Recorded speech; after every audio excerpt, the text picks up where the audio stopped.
Boom, and I don't know it's your boy Mekaya Chunga. So back here again with our episode of On The Beat podcast with my boy here Brandon. No, it's not the way you see. So today's topic is going to be about youth voices. When I hear the word youth voices, what is the first thing that has come to your mind? When I hear youth voices, what has come to my mind is us young people sharing our opinions. Youth voice that is pushing what we think or our ideologies onto other people in society.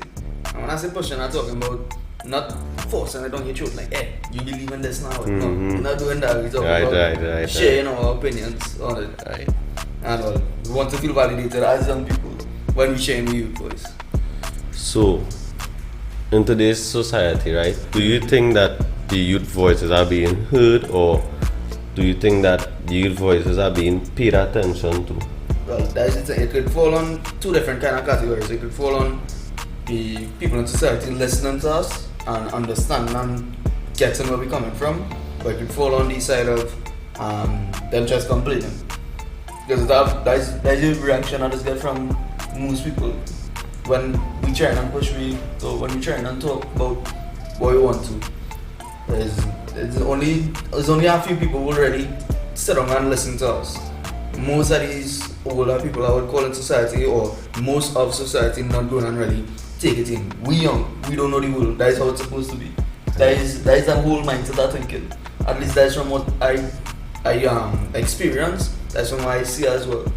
So I mean, it could fall both ways. You know, it's not necessarily a direct answer. Alright, I hear out. So, putting yourself in somebody else's shoes, like we say, worst case scenario, a single parent home, right? Being a dad, let me say you was a dad, right?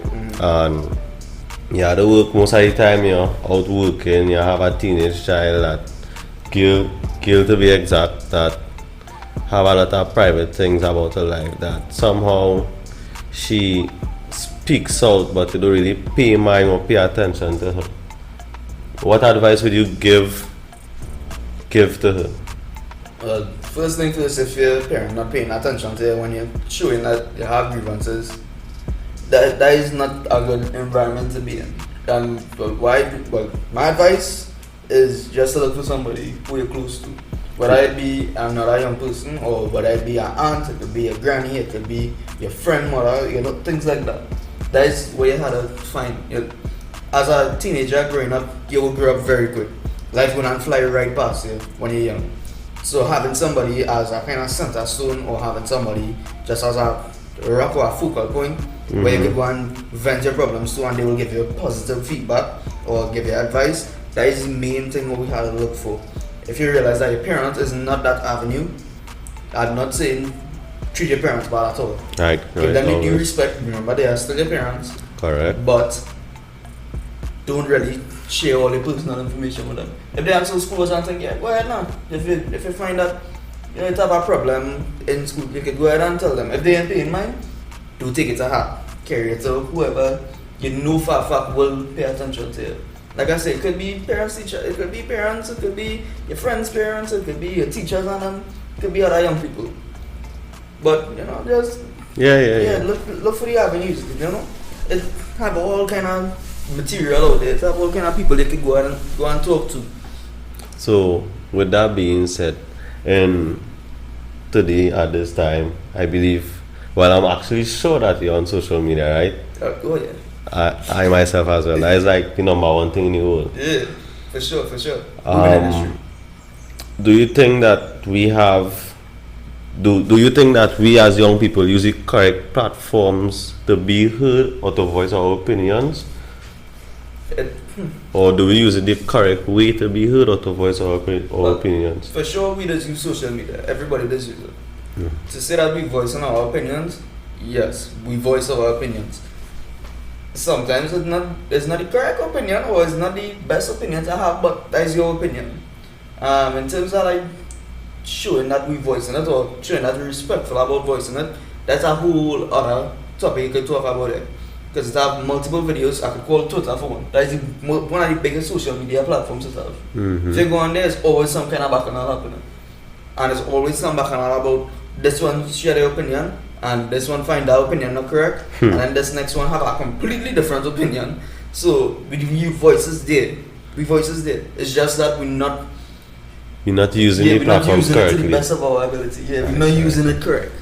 And with not doing it correctly, it won't reach where we as young people who, Exactly. or the very few young people that try to voice their personal opinion or opinion that could benefit them and others towards the future, it doesn't reach the end point for say the higher heads of the country, like for example the presidents or the prime ministers. So in terms of like positive as well, most people wouldn't push positivity. Everybody want chaos. When was the last time you heard something positive you talk about on the news? And in terms of young people, like be real, it's like True, yeah. There's always some school fight to see, and there's always some bacchanal with somebody who said this about that company. It's always something bad, and that pushing a negative light onto what young people really want to voice their opinion about.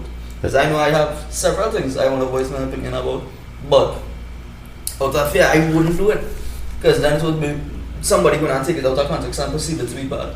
And really, actually, it was all good intentions I had. That's another reason why young people might want to speak out on their opinions or want to push their voices out there. Okay. Well, currently right now in Iran, it have a situation that is currently going on. I don't know if you heard of it. No, I know about it, but let me tell the podcast. Right, well, you gotta tell them. So, unfortunately, there are protests. It's protesters, what happening right now. Right, protesters. That's what's going on here. Right, thanks. And unfortunately, a young lady was shot and killed due to the lack of respect of the religion or the nature in which they grew up. And she probably wanted to come out in her, well, open up, be more free. And because of going against the rules, the laws and the regulations, she was put down. That's a sad thing that's happening right now. I feel like that is one of the main reasons why some young people might want to push their voices, especially in countries like that. For fears of being shut down and for fears of being taken out, executed. Because with that, well, if, how to say it, boy, that it did. Right? The voices was there. You could see that she was protesting for something she believed in. She was pushing her voice forward in order for people to listen. She gets silence. Youth voices today will see that, or people around who will see that and say, well, I'm not going on say anything again because next thing you know I lose my life. Right, so that was actually the first incident, and it actually happened a second time where one of the girls burned her hijab and she was also put down. But it kind of come out into the open air now, and now everyone is protesting. Do you think that the government would take heed and listen to them, or they would just continue silencing them out? The government can silence every single person. If you silence every single person, you will end up without a country. So I feel like government will have to take heed to what young people and them saying, but they have to be prepared for more loss of life. They wouldn't give up without a fight. Even though the country Iran itself is more based on a more old time belief. That is why I say they will fight until the very end. If they realize that nothing really ain't working and everybody's still coming out, even though they're silencing the few who pushing forward or who on the front lines of the entire movement, and they see people still going for it or more people joining in, government will have to coincide and say, alright, no problem, we'll back off. Like I said, they will never do it without a fight. The old heads, like you say, it's an old kind of mentality the country have of what I say, do. It's not really a place where you could go and say, alright, this is why I feel, and that is why I think should happen. And you get the respect of everybody. No, it's not that. So, I mean, the youths there right now, my prayers go out to you all. And in terms of the movement, keep fighting for it. The youth voice is important. keep going, no matter what. Push through it. at all Yeah. times. You really have to do something about getting our voices heard correctly out there. Very true, very true. It's not only in Iran and all too. You will find youth voices being shut. Not right here in Trinidad and all too. I have a personal experience with that. Last night, well, I get put in a managerial position in my band, in my steel band. Alright. And in my steel band is mostly young people who will play band, but it's having select few older heads who will be in drum rooms or engine rooms, things like that. When I have my rule basically survey the practice, see what have to be done, adjust it one time. Whether it be this one had to come in for practice more or this one playing too loud, adjust it. Some of the older heads I realized last night strips and wipe it off so and just continue doing the same thing. Mostly because I'm a young person and they know better than me. And it's hard to take one of the older or the captain head to go and tell them, hey, listen to the young boy please. So it's not only our youth voices, we don't have to stand alone with our youth voices.